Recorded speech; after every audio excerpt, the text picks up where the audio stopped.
Also, new challenge, because we're 2 for 2. Every act needs to say the words eating out. To varying degrees of awkwardness, but you gotta do it. Also, I'm not ready to give up on the aliens yet, so if you can think of more questions near the end of the show, I'm gonna bring it up again because it's fun! Okay, your next act, are you ready for your second act? Woo! They're so super funny. They're a little new around town in the comedy scene, but we love them, and the radio right now is Abhishek! Abhishek!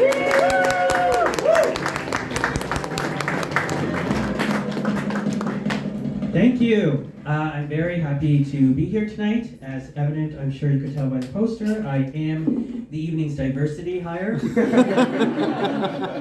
And you're welcome for filling my quota for EDI for the week.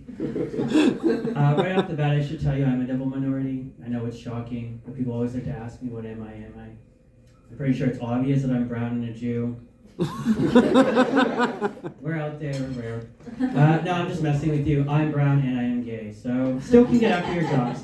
And, which also means that I do not eat out. So there.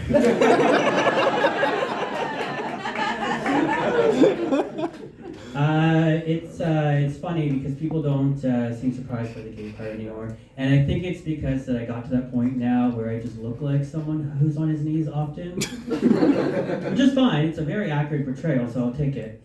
But I always knew that I was gay even before I came out, which was after being gay became a trend. But it took a pandemic for me to realize that I was Asian. And that's because in high school, classmates would always tell me that Indians weren't considered Asians. They would always say that Asians were only Chinese, Japanese, Korean people. So they definitely proved that white people can't read a map. But if I'm fair to them, they're also the same group that did include that 5 out of the 8 of the guys in our class were closeted homos, so. Wildfires, what a great segue. Wildfires happened the second, which was in my neck of the woods in Bedford. Everything was fine, very grateful nothing happened. But I did pack that evening thinking I'd have to evacuate. So I was like, all right, I told my butler, aka my dog, I was like, all right, buddy, we gotta start packing. So I grabbed my suitcase, same one that I used when I was running from immigration. And I just started putting my shit in, you know? Put my laptop in. My work laptop was looking at me from the desk. I'm like, no, you can burn. That shit can go to hell, you know? Threw out all my clothes. Made sure my deodorant was in there. Don't want to smell like an Indian all the time. And most importantly, my top essential item that I packed was my USB drive, all my amateur homemade porn. So that if that work laptop goes, I can become an OnlyFans creator. I am a rare breed in the terms that I am a gay, non-Asian Indian. And one of the luxuries that my parents gave me, besides their separation, was they sent me to a private Christian academy for high school. And every year we have to go to camp and find that fucker Jesus. And in grade 11 camp, we were split into 2 groups. So the boys were in one group and the girls were the other group. And if my memory recalls correctly, they did this so that we wouldn't finger each other in church. And they proceeded to give us the same talk that my non-Asian Indian parents wouldn't give me. So picture this with me, all right? We were in a white log cabin sitting in a circle with a 20-something-year-old youth pastor. And I will say that in this story, the youth pastor is code for pervert. But I also want to be clear, I don't believe that all youth pastors are perverts, just those closeted gay ones. And we're going around and, you know, learning and talking about how watching porn and engaging in pornography is unholy to Jesus. But I think it's safe to say that Jesus himself was probably watching Girl on Girl that night. And as we're talking, one guy chimes up and says that he told his parents about his porn addiction. 16-year-old, and I'm like, how does that happen, you know? You just sit at the table, you're just breaking bread and praying, and then you just come out and say it, like, Mom, Dad, I'm addicted to porn. And then how did his pastor dad respond was always my guess, was that he probably just said, well, me too, son. What's your favorite gangbang or amateur porn? Side note, amateur porn all the way for the win. So we wrapped up Camp Circle Jerk by praying for each other, and that moral of that story was that Christian camp did make me gayer. To this day, I cannot determine if I was on my knees more giving head or pretending to like Jesus. It's still undetermined at this point. I've been gay full time for 8 years now. And I'm committed to it, unlike straight white men who thanks me that they're gay only on the weekends. And I'm on all the gay dating apps, so you'll find me on Grindr, Tinder, LinkedIn. And please be sure to endorse the scale after the show. I'd appreciate it. And I've gone with some very interesting characters in my life so far. You know, I've been very lucky to come out with some array of interesting men. I went with a guy once who wanted me to be his Uber driver and call me Kumar. Yeah, a fetish that I wasn't aware existed. Another guy I went out with asked if he could bury his face in my hairy brown ass. Yeah, on the first date, so very romantic.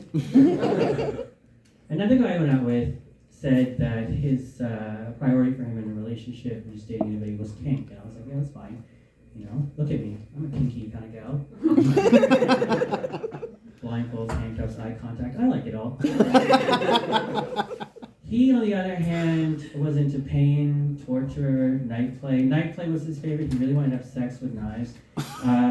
Still went out with him knowing that, but that's fine. I wonder where he is someday. Probably standing trial for murder at this point. If you haven't guessed by now, I am in therapy. I mean, look at me. Like I belong there. I'm a therapist's wet dream, right? And that's how damaged I am. And in my last session, my therapist posed an interesting question to me. He said, what would 2023 Abhishek tell his high school self? And before I give the answer, I'm curious what you would have answered to that. Here, I'll come in a little closer like I'm Oprah's child.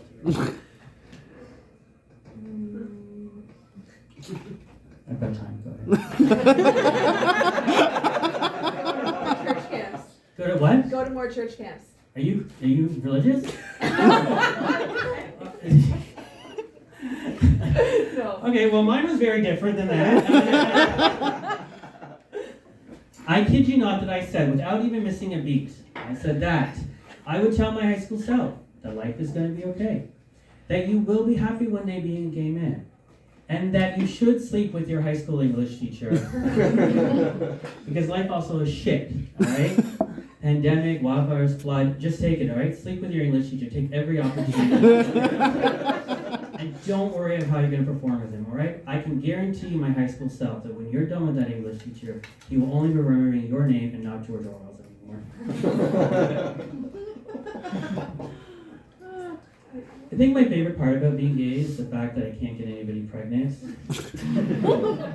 Like, I don't want to be a dad, but I would totally get a daddy, you know? I've got the best pension. I also have daddy issues, so that might have something to do with it. I did that joke actually I think I did it at Burley's, and just as I told a room full of strangers that I had daddy issues, my father was actually calling me right at that same time. So that was fun. A lot of people don't think that I was born here, not just in Halifax, but Canada, let alone. And I get asked a lot of really fun questions. But my favorite question that I get asked every time is that people ask me if I get to go home often. Yeah, and I'm just like, yes, I do. Every night.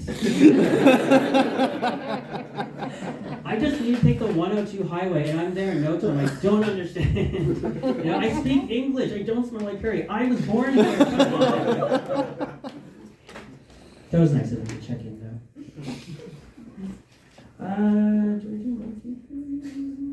Let's do this one. Okay. I'll wrap up with this. I hate dating in Halifax. I don't know how anybody else feels, but for me, dating gay men can be annoying. But I love to date while I'm traveling, because anytime I go away, I'm always hot property. And I was away recently in Toronto a few months ago, and it was just like every time that Grindr pulled up, it was like beep, beep, beep. I was like, yes, these guys like brownies. And I always think about it, and I'm like, you know what? I don't mind adding a little curry powder into their evening.